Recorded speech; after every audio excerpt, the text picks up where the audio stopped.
എന്നല്ല, ഇവിടെ വന്നാൽ ഒരു ജീവിതത്തിലൊരു റിസൾട്ട് ഉറപ്പായിട്ടോ എല്ലാവർക്കും കിട്ടും. ഞാൻ ഗ്യാരണ്ടിയാണ്. കാരണം എൻ്റെ ജീവിതത്തിൽ എനിക്ക് റിസൾട്ട് തന്നു. എൻ്റെ വീട്ടുകാർക്ക് പോലും വേണ്ടായിരുന്നു. ഞാൻ എല്ലാവരും ക്ഷമിക്കാൻ പഠിച്ചു.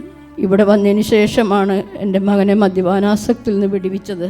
ആ മോനെ ഒത്തിരി ദുർശീലങ്ങൾ ഉണ്ടായിരുന്നു, മദ്യപാനവും പുകവലിയും, അങ്ങനെ ഒത്തിരി ദുർശീലത്തിൽ നിന്ന് വിടുവിച്ച് മകന് ആ മരണഭയം എല്ലാം മാറി, അവന്റെ രോഗവും മാറി. ആ കണ്ണുനീര് ഇവിടെ വന്ന അന്ന് മുതൽ മാറിപ്പോയി. എനിക്ക് 29 വർഷം എടുക്കേണ്ടി വന്നു യഥാർത്ഥ സ്ഥലത്തെത്താൻ. ഇവിടെ വന്നു, വചനം കേട്ടു, ദൈവം എൻ്റെ ജീവിതത്തിൽ വലിയ മാറ്റങ്ങൾ തന്നു. എൻ്റെ പല പാപങ്ങളിൽ നിന്നും ദൈവം എന്നെ വിടുവിച്ചു. പല ചർച്ചകളിൽ പോയിട്ടും ഇതുപോലെ ദൈവരാജ്യ സന്ദേശം ഇതുവരെയും കേൾക്കാൻ സാധിച്ചിട്ടില്ല.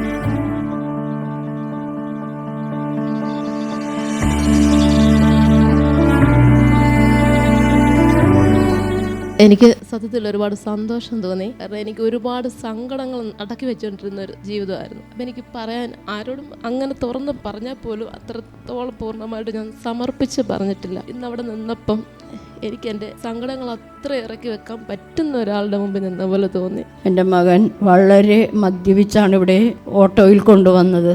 ഇവിടെ വന്നതിന് ശേഷമാണ് എൻ്റെ മകനെ മദ്യപാനാസക്തിയിൽ നിന്ന് വിടുവിച്ചത്. 2024 മോനെ അവിടെ കാല് കയ്യൊക്കെ ഒടിഞ്ഞ് ഒരു സ്റ്റേജില് ആ പ്രാർത്ഥനാലയത്തിൽ വന്നാണ്. ഇവിടെ ഷാജി പാസ്റ്റർ വന്ന് ആ മോന് വേണ്ടി പ്രാർത്ഥിച്ചു. മോനെ ആ സന്നിധി വന്ന് ദൈവത്തെ തിരിച്ചറിഞ്ഞ ആ പിതാവിന്റെ സ്നേഹത്തിൽ അവൻ ഇന്ന് നല്ലൊരു കുഞ്ഞായി മാറാനായിട്ട് സ്വർഗീയ പിതാവ് ആ കർത്താവിന്റെ നാമത്തിൽ മോനെ ഇടയാക്കി. ആ മോനെ ഒത്തിരി ദുർശീലങ്ങൾ ഉണ്ടായിരുന്നു, മദ്യപാനവും പുകവലിയും, അങ്ങനെ ഒത്തിരി ദുർശീലത്തിൽ നിന്ന് വിടുവിച്ച് ഇന്ന് പിതാവിന്റെ നല്ലൊരു മോനാക്കി. ആ മോന് ഇന്ന് ആ പ്രാർത്ഥനാലയത്തിലുണ്ട്. മെയ് മാസത്തിൽ എൻ്റെ മോന് ക്യാൻസറാന്ന് പറഞ്ഞ സമയത്ത് അങ്ങനെയാണ് ഞങ്ങൾ ഷാജി പാസ്റ്ററിനെ അറിയുന്നത്. ഷാജി പാസ്റ്ററിലൂടെ വചനം കേൾക്കാൻ ഇടവന്നു. അതിനുശേഷം ഈ ധ്യാന കേന്ദ്രത്തെ കുറിച്ച് അറിഞ്ഞു. അവിടെ വന്ന് ധ്യാനം കൂടി. മകന് ആ മരണഭയം എല്ലാം മാറി, അവന്റെ രോഗവും മാറി. അതിനുശേഷം എനിക്കും അവന്റെ അപ്പനും ഞങ്ങൾക്ക് രണ്ടുപേർക്കും വന്ന് ധ്യാനം കൂടാൻ പറ്റി. ദൈവരാജ്യ സുവിശേഷം കേൾക്കാൻ ദൈവം അനുവദിച്ചു. പിതാവിന്റെ സ്നേഹത്തെ കുറിച്ച് കൂടുതലായിട്ട് മനസ്സിലാകുന്നു. ക്രിസ്തുയേശു വഴി അപ്പന്റെ അടുക്കലേക്കാണ് പോകേണ്ടതെന്ന് അറിയാനും ഒക്കെ ഈ ധ്യാന കേന്ദ്രത്തിൽ വന്ന് ദൈവം സഹായിച്ചു. എനിക്ക് നേരത്തെ ഒന്നും അറിയില്ലായിരുന്നു. ഹിന്ദു മതത്തിലാണ് വിശ്വസിച്ചത്. ഇവിടെ വന്നു കഴിഞ്ഞ് യേശുക്രിസ്തുവിനെ കുറിച്ചും നമ്മുടെ അപ്പനെ കുറിച്ചും അറിഞ്ഞതിൽ പിന്നെ നല്ല മാറ്റമുണ്ട്. എൻ്റെ വീട്ടുകാർക്ക് പോലും വേണ്ടായിരുന്നു. ഞാൻ എല്ലാവരും ക്ഷമിക്കാൻ പഠിച്ചു. അവർ ചെയ്ത തെറ്റുകൾ അവരോട് പൊറുക്കാനും ഞാൻ പഠിച്ചു. എൻ്റെ ഉള്ളിലെല്ലാം ആ ഒരു അഹങ്കാരമായിരുന്നു. എനിക്കിപ്പോൾ ഇവിടെ വന്നപ്പം കിട്ടിയ മാറ്റം എന്ന് പറഞ്ഞാൽ ആ ഒരു കാര്യത്തിലായിരുന്നു. എനിക്ക് 29 വർഷം എടുക്കേണ്ടി വന്നു യഥാർത്ഥ സ്ഥലത്തെത്താൻ. ഇവിടെ ഇന്നിപ്പം നിൽക്കുമ്പോൾ എനിക്ക് തോന്നുന്നത് യഥാർത്ഥ സ്ഥലത്ത് എത്തിയതിൻ്റെ ഒരു സന്തോഷമുണ്ട്. ഞാൻ ശരിക്കും ദൈവത്തെ അറിഞ്ഞത് ഇവിടെയാണ്. ശരിക്കും പിതാവിൻ്റെ ഇഷ്ടം എന്താണെന്ന് മനസ്സിലാക്കിയത് ഇവിടെ വന്നിട്ടാണ്. ഇപ്പം എൻ്റെ മനസ്സ് ഒരുപാട് ഫ്രീ ആയി. വചനം കുറേ വർഷങ്ങളായി കേൾക്കുകയും വചനത്തിൽ വളരുകയും ചെയ്തു എന്ന് വിശ്വസിച്ച ഒരാളായിരുന്നു ഞാൻ. എന്നാൽ ഇവിടെ വന്നു കഴിഞ്ഞപ്പോൾ കുറേ കാര്യങ്ങൾ ഞാൻ മനസ്സിലാക്കിയത് ശരിയായ രീതിയിലല്ല എന്ന് എനിക്ക് കുറഞ്ഞ ദിവസങ്ങൾ കൊണ്ട് തന്നെ മനസ്സിലാക്കാനായിട്ട് സാധിച്ചു. ഞാനൊരു ഹിന്ദു ആയിരുന്നു. വിശ്വാസത്തിലേക്ക് കടന്നു വന്നിട്ട് ഇപ്പോൾ ഒരു 7 വർഷക്കാലമായി. പല ചർച്ചകളിൽ പോയിട്ടും ഇതുപോലെ ദൈവരാജ്യ സന്ദേശം ഇതുവരെയും കേൾക്കാൻ സാധിച്ചിട്ടില്ല. ഇവിടെ ഒരാഴ്ച വന്നിരിക്കാനും ദൈവരാജ്യ സന്ദേശം കേൾക്കുവാനും സാധിച്ചതിൽ ഞാൻ വളരെ സന്തോഷിക്കുന്നു. ഇനിയും ഇത് കേൾക്കുവാൻ ആഗ്രഹിക്കുന്നു. വളരെ അധികം ഞെരുങ്ങിയൊക്കെ ജീവിച്ചിരുന്ന ആ സമയത്ത് കണ്ണുനീര് മാത്രമായിരുന്നു എൻ്റെ സാക്ഷ്യമെന്ന് ഞാൻ ഇവിടെ പറഞ്ഞു. ആ കണ്ണുനീര് ഇവിടെ വന്ന അന്ന് മുതൽ മാറിപ്പോയി. മാത്രമല്ല, അപ്പനെക്കുറിച്ചുള്ള എന്നെ സ്നേഹിക്കുന്ന ഒരു അപ്പൻ എനിക്കുണ്ടല്ലോ, ആ അപ്പനെ എനിക്ക് കിട്ടിയല്ലോ. ഞാൻ ഏജ് ചർച്ചിലായിരുന്നു ഞാൻ പോയിക്കൊണ്ടിരുന്ന. അന്നേരം ഒക്കെ എൻ്റെ ഹൃദയത്തിലൊരു ശൂന്യത. കാരണം അവിടെ നിന്ന് കേൾക്കുന്ന വചനം ഫുൾ ഗോസ്പൽ അല്ല എന്ന് മനസ്സിലായി.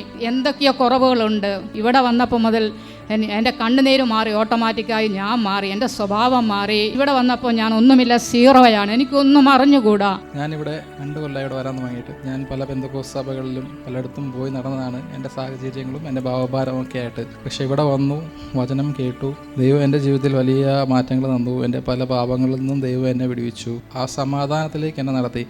എൻ്റെ ജീവിതത്തിൽ വലിയ മാറ്റം ഉണ്ടായി, റിസൾട്ട് ഉണ്ടായി. ഭാഷ പറഞ്ഞല്ലോ, ഇവിടെ വന്നാൽ ഒരു ജീവിതത്തിലൊരു റിസൾട്ട് ഉറപ്പായിട്ടോ എല്ലാവർക്കും കിട്ടും. ഞാൻ ഗ്യാരണ്ടിയാണ്. കാരണം എൻ്റെ ജീവിതത്തിൽ എനിക്ക് റിസൾട്ട് തന്നു.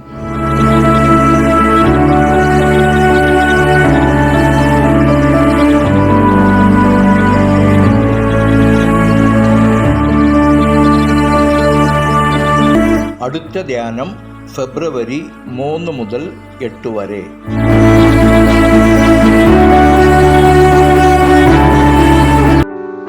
ഞാൻ ആ പുസ്തകമൊക്കെ എനിക്ക് കിട്ടി. ഭയങ്കര അനുഗ്രഹമാണ്. ഞാനിപ്പോൾ ചർച്ചിൽ അത് നന്നായിട്ട് പഠിപ്പിക്കുന്നുണ്ട്. ആ വിഷയങ്ങൾ ഭയങ്കരമായിട്ട് നമ്മുടെ ആത്മീക തല അതുകൊണ്ട് തുറന്നു. അസാധാരണമായ ഒരു കാഴ്ചയിലേക്ക് നമുക്ക് വരാൻ പറ്റി. ഭയങ്കരമായിട്ട് ജനത്തിന് ഭയങ്കര മാറ്റങ്ങളുണ്ട് അത് പറയുമ്പോൾ. മറ്റേ പ്രസംഗങ്ങൾ എന്നൊക്കെ വെച്ച് കഴിഞ്ഞാൽ വെറുതെ പ്രസംഗിക്കാന്ന് മാത്രമല്ല, ഇതാകുമ്പോൾ എല്ലാത്തിനും ഒരു അടുക്കും ചിട്ടയോടെ കൃത്യമായിട്ട് നമ്മൾ അവിടെ എത്തിച്ചേരുന്ന തരത്തിലുള്ള ഭയങ്കര അനുഗ്രഹം. എൻ്റെ ആത്മീയ ജീവിതത്തിൽ ഭയങ്കര മാറ്റങ്ങൾ ഉണ്ടായി. അതുകൊണ്ടാണ് ഞാൻ ആ പുസ്തകം ഇനി എത്ര പുസ്തകം ഉണ്ടെങ്കിലും മേടിക്കാൻ തയ്യാറാണ്. അതിനകത്ത് ഞാൻ യൂട്യൂബിൽ ഞാൻ കാണുന്നുണ്ട്, ഞാൻ സബ്സ്ക്രൈബ് ചെയ്തിരുന്നു. പിന്നെ ഞാൻ കാണുന്നുണ്ട് ആ മെസ്സേജൊക്കെ. അപ്പൊ അതൊക്കെ പഠിപ്പിക്കുന്നുണ്ട്, ഞാൻ എഴുതിയെടുത്ത് പഠിപ്പിക്കുന്നുണ്ട്. അപ്പൊ അത് കൊള്ളാം. അത് ഭയങ്കര അനുഗ്രഹ പാസ്റ്റർ.